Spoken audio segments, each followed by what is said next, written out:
Muy buenas tardes, amados y amigos, que el Señor les continúe bendiciendo de una manera muy especial en esta tarde del día 11 de septiembre del año 2020, el año de plenitud divina y de morar bajo la gloria de nuestro Dios. Queremos darle gracias al Señor por su cuidado, por su protección, su ayuda, sus bendiciones, por extender sobre nosotros su misericordia de una forma nueva, por hacer sobreabundar su gracia en nosotros para salvación y por rodearnos con su grande amor con el cual nos protege, nos guarda, nos bendice y nos prospera. Queremos darle gracias a Dios porque también Él nos concede la oportunidad de juntos estudiar su palabra. Hemos estado estudiando lo que es el carácter divino en la persona del rey David. Y en los estudios anteriores hemos podido ver cómo ese carácter fue perfeccionado mediante el proceso divino en el desierto y en el tiempo en que el rey David le tocó vivir fuera de la nación de Israel por estar huyendo de Saúl. Hoy vamos a ver ese carácter del rey David en una forma distinta. Vamos a verlo ahora de una manera espiritual. Así que nos preparamos para seguir estudiando la palabra de Dios. Vamos a tener una palabra de oración. Padre, queremos darte muchísimas gracias en el nombre de nuestro Señor Jesús por el privilegio que tú nos das juntos de poder seguir estudiando tu palabra. Tu palabra es nuestro alimento. Para nosotros es una gran bendición poder extraer de ella verdades, Señor, que nos fortalezcan en nuestro ser interior y que nos edifiquen. Por eso confiamos en ti en esta tarde. De una manera muy especial, tu Espíritu Santo va a trascender para acomodar lo espiritual tuyo a lo espiritual nuestro. De tal manera, Señor, que podamos en todo momento honrarte con nuestras vidas, con nuestro carácter, con nuestras acciones, en el nombre precioso de Jesús de Nazaret. Declaramos que tu Espíritu Santo es nuestro Maestro en esta tarde y nos revela las verdades gloriosas contenidas en tu palabra. En el nombre de Cristo Jesús. Amén y amén. Bien, amados hermanos, vamos a iniciar. La vida debe consistir en un diálogo de adoración en el cual Dios toma la iniciativa y el hombre le responde. El hombre debe contemplar la gloria de Dios en el mundo de la naturaleza.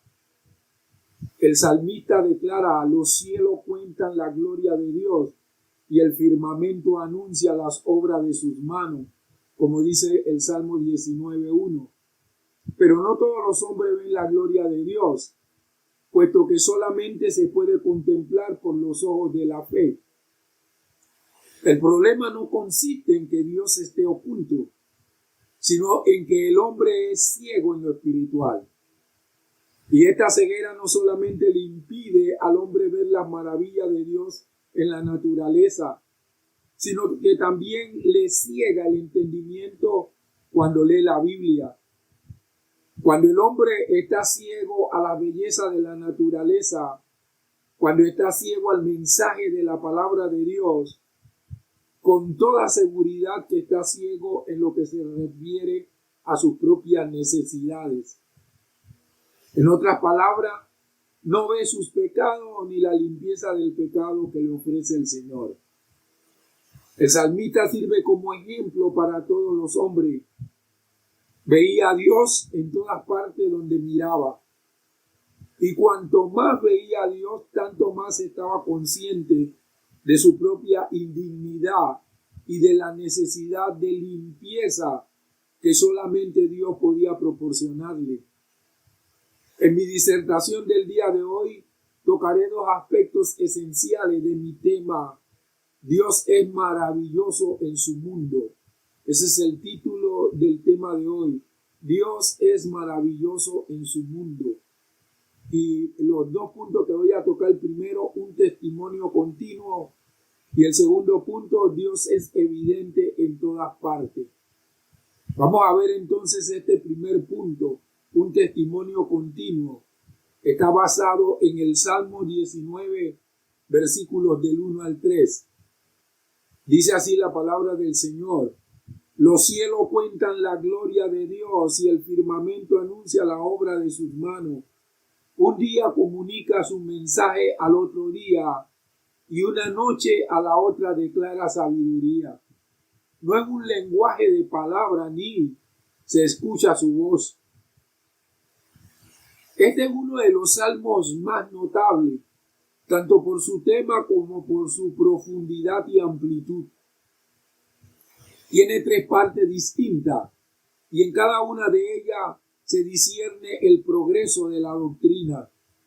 Dios se revela primero en la naturaleza, versos del 1 al 6, luego en las escrituras, versos del 7 al 11, finalmente en la experiencia, versos del 12 al 14.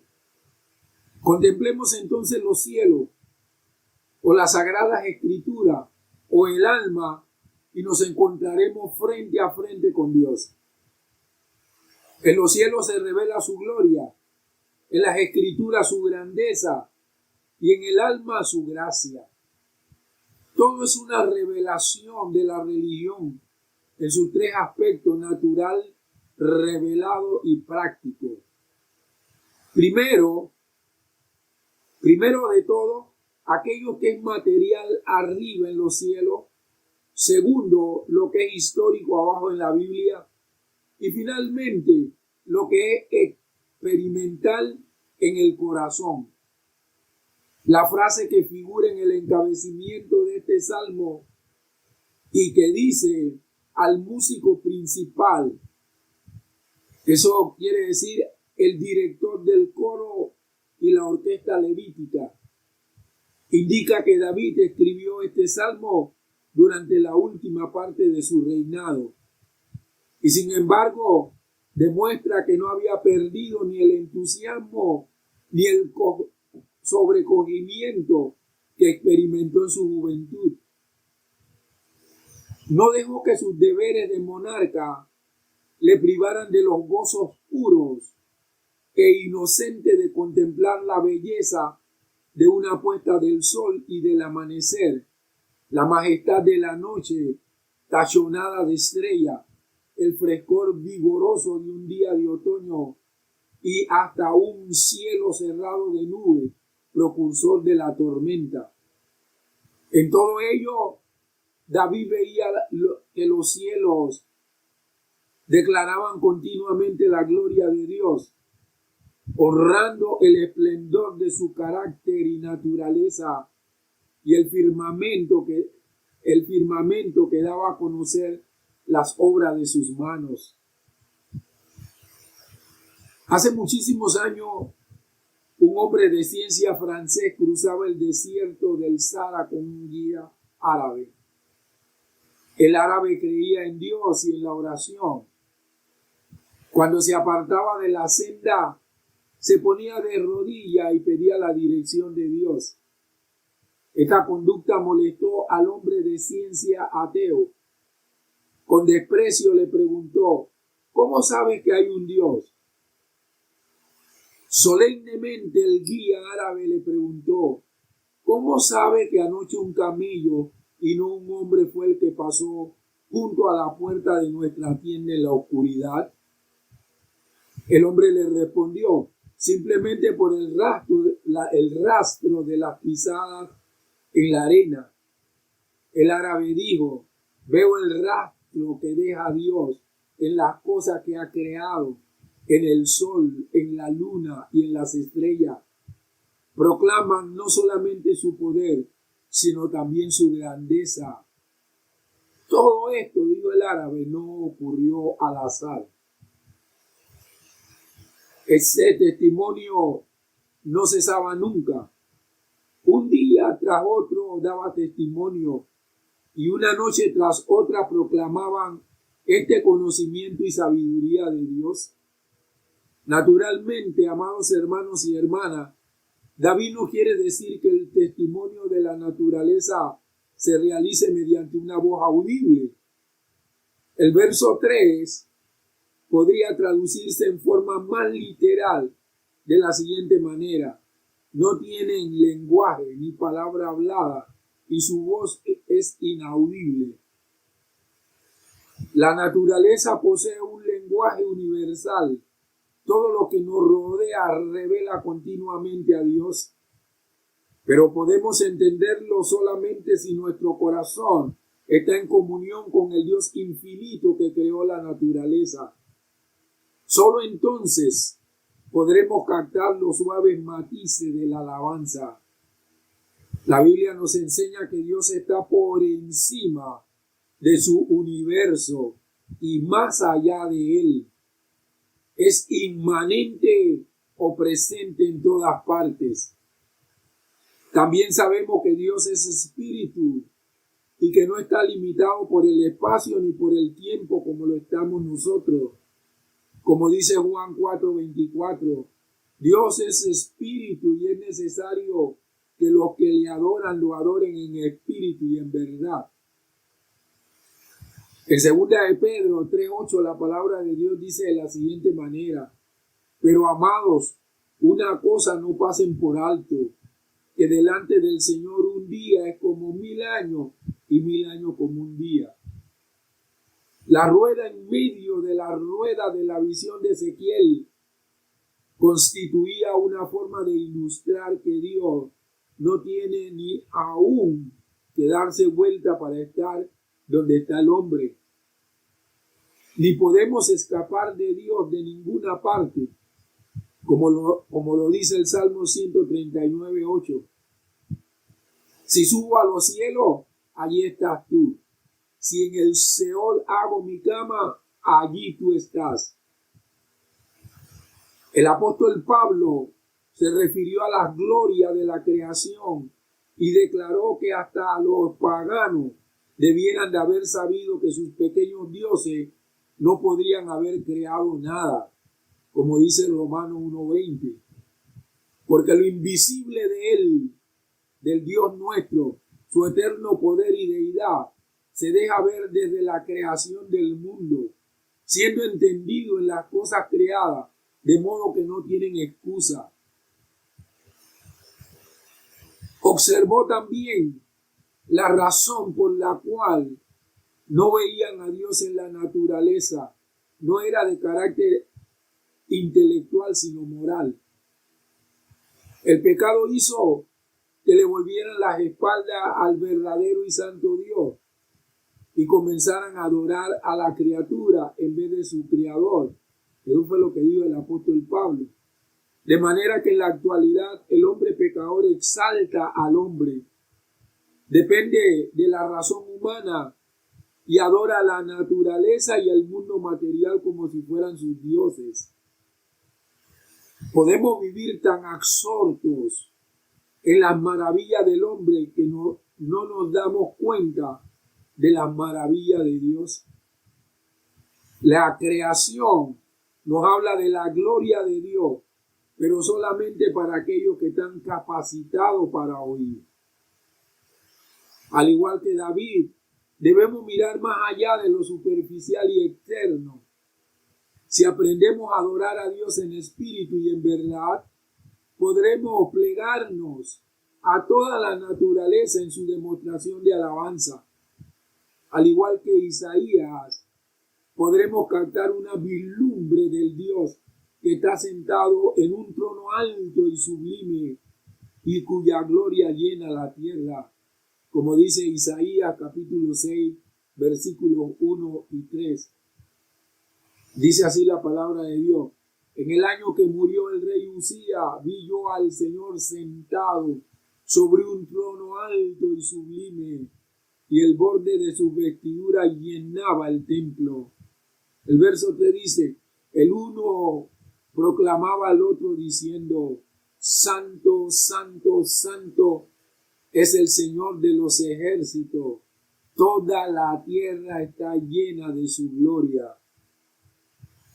Aunque los cielos son su trono y la tierra su estrado, Dios se regocija en bendecir a aquellos de espíritu humilde y contrito, que reverencian su palabra, como dice Isaías capítulo 66, versículos 1 y 2. Así ha dicho el Señor: el cielo es mi trono y la tierra es el estrado de mis pies. ¿Dónde está esa casa que me edificarán? ¿Dónde está ese lugar para mi reposo? Mi mano hizo todas estas cosas. Es así como todas estas cosas llegaron a existir, dice el Señor. Pero a este miraré con aprobación, al que es humilde y contrito de espíritu y que tiembla ante mi palabra. Él es quien habita la eternidad, no obstante lo cual alegra en revivir el espíritu de los humildes y contrito. Ese es nuestro Dios, como dice Isaías 57:15. Porque así ha dicho el alto y sublime, el que habita la eternidad y cuyo nombre es el Santo. Yo habito en las alturas y en la santidad, pero estoy con el de espíritu humillado para vivificar el corazón de los oprimidos. Voy al segundo punto. Dios es evidente en todas partes. Salmo 19, versículos del 4 al 6. Pero por toda la tierra salió su voz, y hasta el extremo del mundo sus palabras. En ello puso un tabernáculo para el sol. Y hablando del sol, como un novio, el sol es como un novio que sale de su dosel. Se alegra como un valiente que emprende la carrera. Verso 6 dice: en un extremo del cielo está su salida y en el otro está su punto de retorno. Nada hay que se esconda de su calor. ¡Wow! ¡Qué tremendo el sol! Amados y amadas, ¿qué clase de hombre era David? En disertaciones anteriores de esta serie hemos estudiado a David como un hombre de acción. Según algunos, el mundo se divide en dos clases de personas: los que hacen algo y los que sueñan con hacer algo. Según esta idea, el hombre debe ser una cosa u otra. Pero en el caso de David, sin embargo, cualidades de las dos clases de personas se combinaban. No solamente era guerrero, sino poeta, administrador y cantor. Al seguir estudiando la palabra, descubriremos con amplitud el carácter de David, escritor de más de la mitad de los salmos. Manifestó gran profundidad espiritual y una aguda sensibilidad a la voz del Espíritu. Escribió bajo la inspiración divina y nos preservó verdades espirituales cinceladas en el yunque de sus experiencias personales. Ha existido últimamente una tendencia de parte de los críticos modernos de negar o bien criticar la parte que desempeñó David en la organización de la música sagrada hebrea, puesto que David participó activamente en la composición de los salmos, el himnario israelita. Este asunto adquiere importancia en varios aspectos. El arqueólogo José P. Free afirma que según los recientes descubrimientos arqueológicos, los críticos no tienen derecho alguno a afirmar que David no podría haber desarrollado la música del templo. Señala pruebas, según las excavaciones, que demuestran el definido progreso de la música y de los instrumentos musicales que datan de una época aún anterior a David.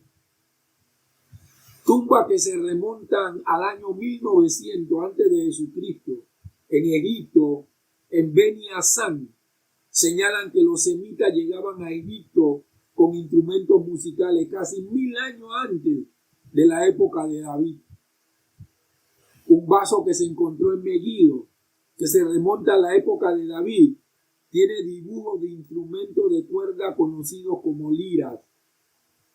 David, amados hermanos y hermanas, quizá fracasara a Dios algunas veces, tal vez fuera indigno de muchas de las bendiciones que Dios le dio, pero de esto podemos estar seguros. Dios lo empleó en el perfeccionamiento de la música de Israel, parte de la cual fue realmente inspirada e incluida en la Biblia. El Salmo 19 que estudiamos hoy nos proporciona el gozo de David lleno del Espíritu Santo en la revelación de nuestro Dios maravilloso, en la naturaleza, en la Biblia y en la experiencia del creyente. Estamos rodeados de fantásticas demostraciones de la capacidad creativa de Dios. Los cielos son una dramática evidencia de su existencia, poder, amor y cuidado. Decir que el universo surgió por casualidad es totalmente absurdo. Su diseño y sentido del orden son prueba de que un creador intervino en forma personal. Cuando vea la obra de Dios en la naturaleza y en los cielos, agradézcale a Dios tan maravillosa belleza y la verdad que nos revela acerca del Creador.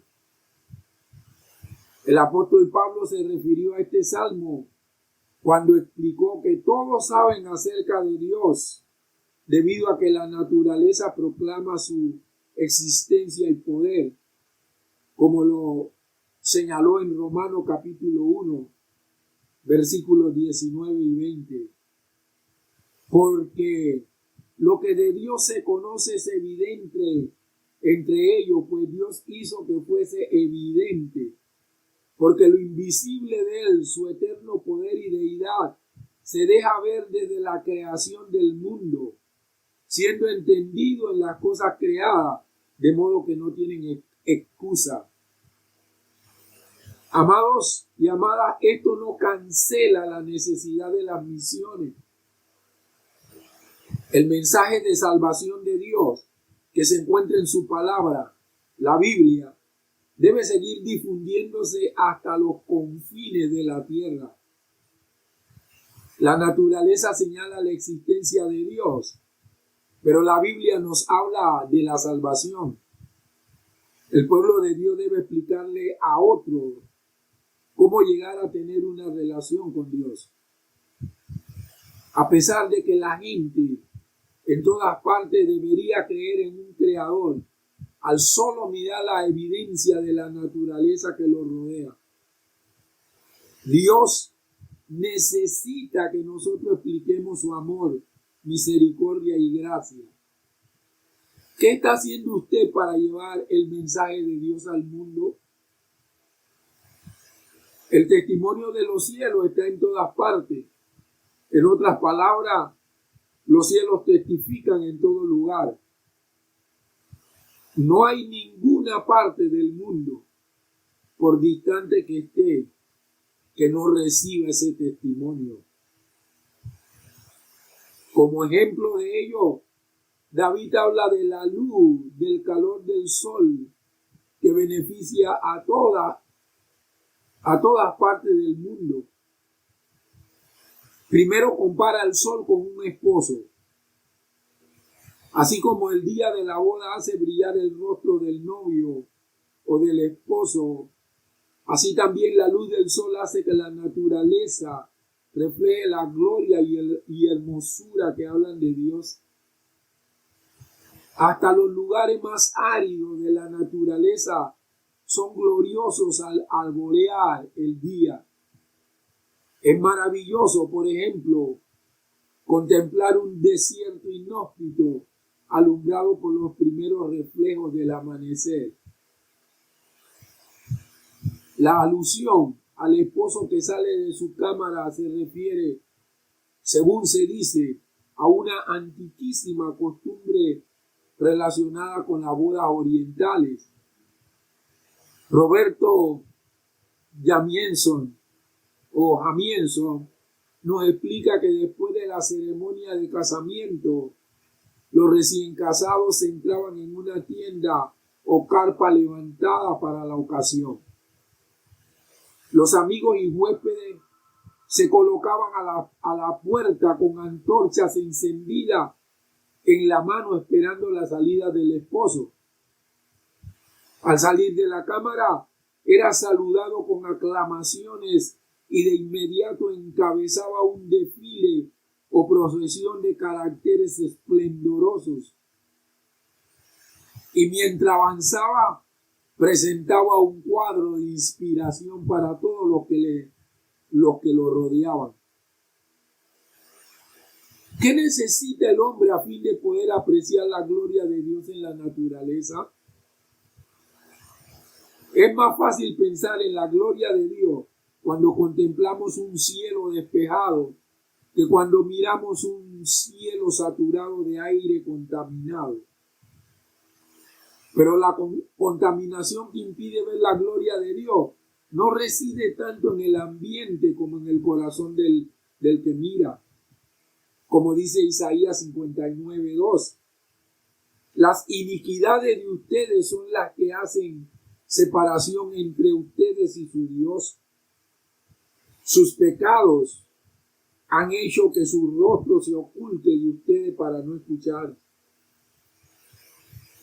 Lo que oscurece la gloria de Dios en la creación existe en el corazón y la mente del no regenerado. El hombre debe tener fe en su corazón para apreciar como corresponde las maravillas de Dios, por hermoso que sea el panorama, como dice Hebreo 11:3. Por la fe comprendemos que el universo fue constituido por la palabra de Dios, de modo que lo que se ve fue hecho de lo que no se veía. A continuación, David compara el sol con un gigante, o sea, un héroe que salta de gozo al comenzar la carrera.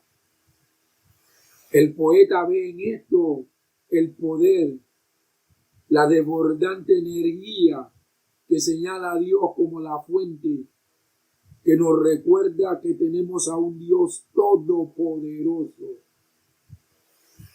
Y luego, así como no hay lugar en la tierra que no sea afectado por el sol, así tampoco hay lugar en la tierra sin el testimonio de lo que Dios ha hecho.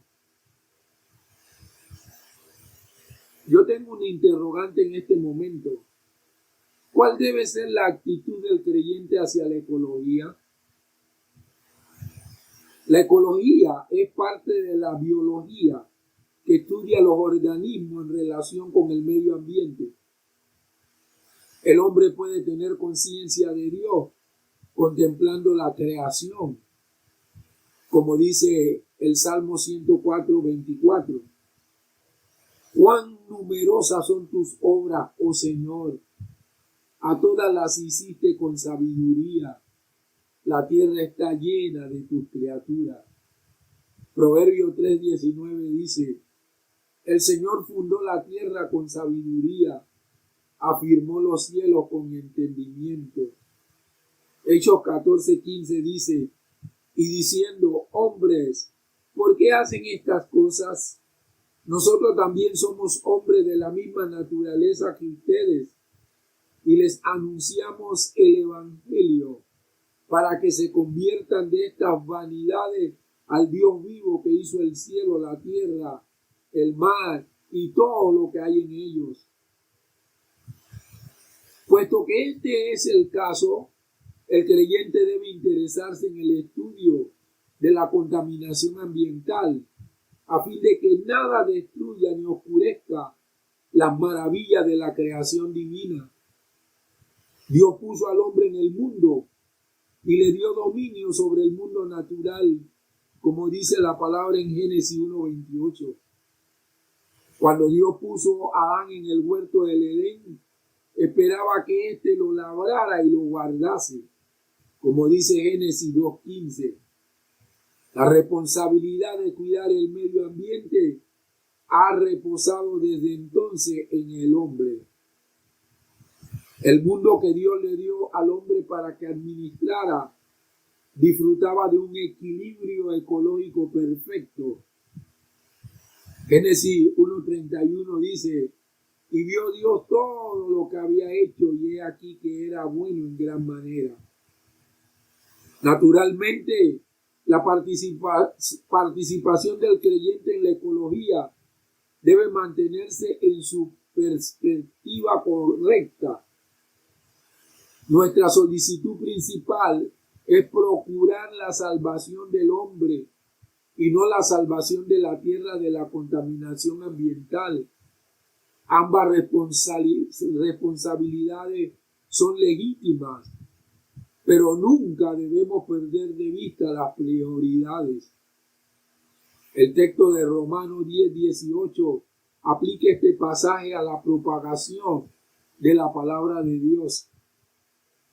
El mismo contexto señala también la predicación eficaz del Evangelio por aquellos a quienes Dios envía. El libro de Dios indica también que Él desea revelarse a sí mismo. En el Señor Jesucristo, Dios se reveló plenamente. Nuestra parte consiste en esparcir, en divulgar el Evangelio, las buenas nuevas por todas partes.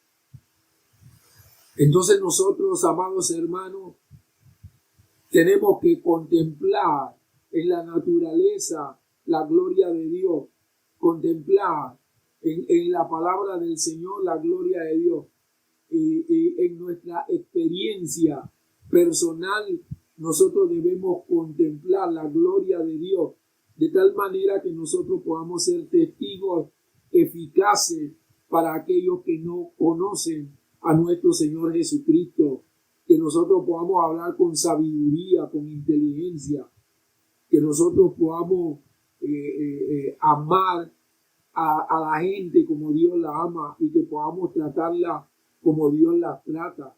Hay un deseo enorme en el corazón de Dios de que todos los seres humanos sean salvos. En nuestro corazón se debe manifestar ese amor para que nos impulse a que nosotros podamos ser testigos de nuestro Señor Jesucristo donde quiera que estemos. Vamos a tener una palabra de oración. Señor, queremos darte gracias por esta porción de la palabra de Dios del Salmo 19 que hemos podido estudiar en el día de hoy. Queremos tener ese carácter espiritual de David y tener esa sensibilidad para escuchar tu Espíritu Santo de tal manera que en todo te honremos en el nombre precioso de nuestro Señor Jesucristo. Saludos y bendiciones, amados, en el nombre de Jesús.